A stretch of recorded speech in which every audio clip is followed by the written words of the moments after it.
bosen kalau ngadepin kita lama-lama. Kenapa? Dia juga pengen istirahat. Jadi ada waktunya. Nah, di dalam hadis yang lain disebutkan, man 'ada maridan salihah. Siapa aja yang menjenguk orang sakit, dan orang sakit itu orang soleh. Ada ustadz, kiai, ulama, jamaah masjid yang rajin sholat jamaah, ya. Kharaja ma'ahu sab'una malakan, maka keluar bersama orang tersebut 70 malaikat. Yastaghfiruna lahu, yang dia itu malaikat itu mendoakan orang tersebut, orang yang jenguk. Wa yakhrujuna minal baitil marid ma'ahu wa yadkhuluna ila baitihi. Malaikat itu keluar dari rumah orang yang sakit sampai masuk ke rumah orang yang jenguk. Jadi kita jenguk misalnya nih, habis maghrib kita jenguk orang sakit, sampai waktu isya kita di sini, malaikat nungguin sampai kita pulang ke rumah lagi. Atau kita habis isya nih, habis isya kita jenguk orang sakit, kemudian kita balik ke rumah jam 9, maka malaikat yang ngikutin kita itu sebanyak 70 malaikat. Tugasnya apa? Doain kita, mohon ampunin kita. Ya Allah, ampunkan orang yang mengunjungi orang sakit. Makanya kalau diajak mengunjungi orang sakit, ikut.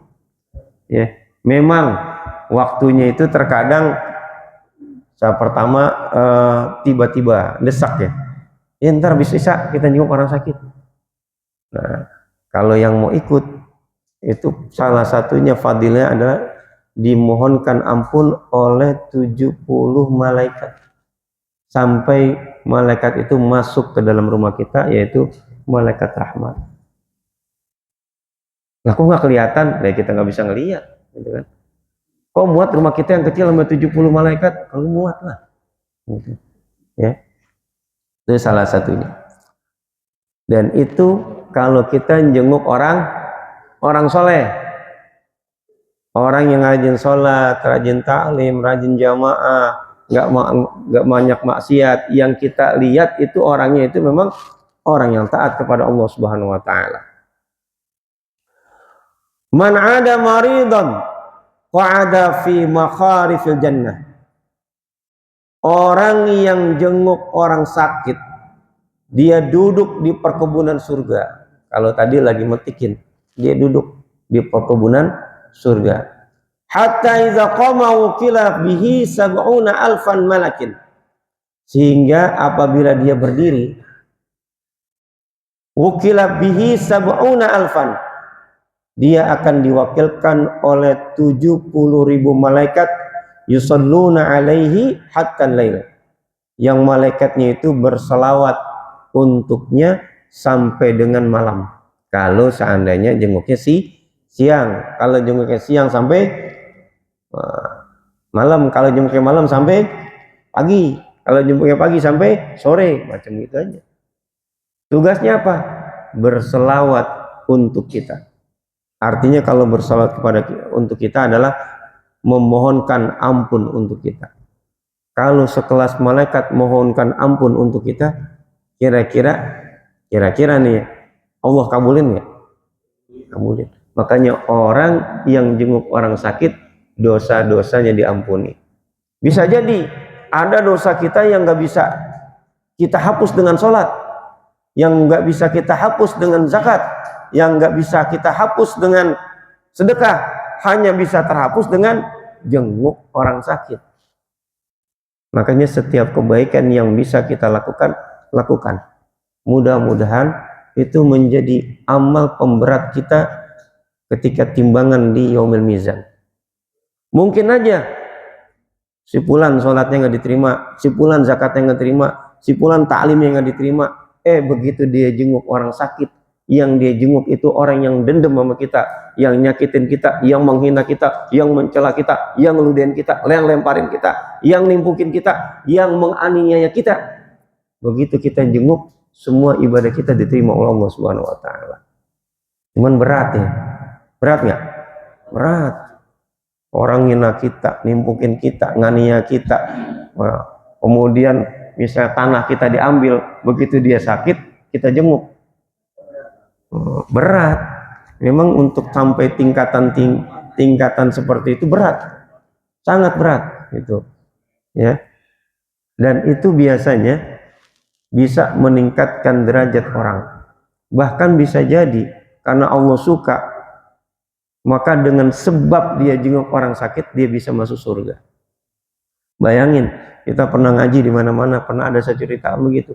Orang cuman mau tidur, bilangin, ya Allah, seluruh orang yang pernah berbuat zolim sama saya maafkan. Tiap hari begitu lah, seluruh orang yang berbuat zolim sama saya maafkan, saya ikhlaskan. Kata Rasulullah, itu orang penghuni surga.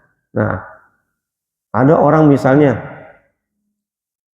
punya kegemaran setiap hari cari temennya yang sakit, begitu ada dia jenguk, begitu ada dia jenguk, dan itu jadi mujahadanya. Bisa jadi itulah yang bisa mengantarkan dia ke dalam surganya Allah Subhanahu wa Ta'ala. Makanya kita lihat-lihat nih teman-teman kita yang nggak nongol di masjid ya, kalau memang nggak bisa jenguk ya, paling tidak kita doakan setiap habis sholat, bacain Fatihah ya. Kemudian tanya-tanya lagi bisa dijenguk apa enggak, karena ada orang yang sakit itu nggak mau dijenguk. Saya punya teman dulu begitu, ada orang pindah rumah, kita mau tengokin nggak boleh. Lebaran kita mau silaturahmi kagak boleh. Bininya melahirkan kita mau nengokin kagak boleh. Dia sakit kita mau jenguk kagak boleh. Jadi tidak semua orang yang sakit itu mau kita jenguk. Bahkan ketika orang misalnya tadi itu punya kenikmatan, istrinya melahirkan, mau dijenguk anaknya nggak boleh. Sampai sekarang kita nggak tahu rumahnya, padahal teman kerja tuh ya. Pindah, pertama dia di Pancoran, kemudian pindah di Depok. Begitu pindah, kita bilang, Pak, guru-guru mau jenguk, mau nengok rumah, nggak perlu. Berarti kan nggak mau ya. Iya. Begitu istrinya melahirkan, Pak, nih teman-teman guru mau nengokin anaknya. Nggak usah nengokin. Nah, sampai dia resign, kita nggak tahu rumahnya di mana. Padahal temenan itu udah kira-kira 14 tahun. 14 tahun nggak tahu rumahnya. Kenapa? Karena dia kagak mau dijenguk, nggak mau dikunjungi rumahnya. Gitu. Dalam keadaan sehat nggak mau, dalam keadaan sakit nggak mau. Gitu. Ada nggak orang begitu? Ada, salah satunya itu. Ada juga orang yang kalau Lebaran itu nggak mau dijenguk, nggak mau di silaturahmi, padahal paman kita, encing kita, nggak mau. Nah, bukan sombong, emang begitu, dia nggak demen terima tamu, gitu, nggak demen terima tamu. Ada orang kayak begitu, mau dia sehat, mau dia sakit, nggak mau didatengin. Nah, hidupnya demennya sendiri, gitu, ya. Nah, kalau kita, ya makanya kalau menjenguk paling tidak dikabarin. Nah, khawatir orang yang udah sembuh malah jalan-jalan, ya enggak? Iya betul. Kayak justru ada kemarin kita mau jengukin tuh, ya ternyata kabarnya jalan-jalan gitu. Ya biasanan ya kan, biasa di Jawa gitu. Karena kita nggak tahu, pikir sakit aja gitu. Makanya kalau ada yang tidak hadir, nah tanya-tanya tuh, ini orang kemana gitu. Hadirin yang dimuliakan Allah Subhanahu Wa Taala, ada yang mau tanya sebelum tutup? Oke, insya Allah hari Jumat kita akan ada kegiatan kuliah subuh di sini. Mudah-mudahan jamaah bisa hadir. Yang kedua, saya informasikan ini dari bidang sarpras, sarana dan prasarana, itu rencananya mau merenovasi bagian depan. Itu pakai on block atau apa ya? Jadi kan itu belum tertata. Itu kita butuh dana sekitar 22 sampai 25 nah. Ya betul Pak.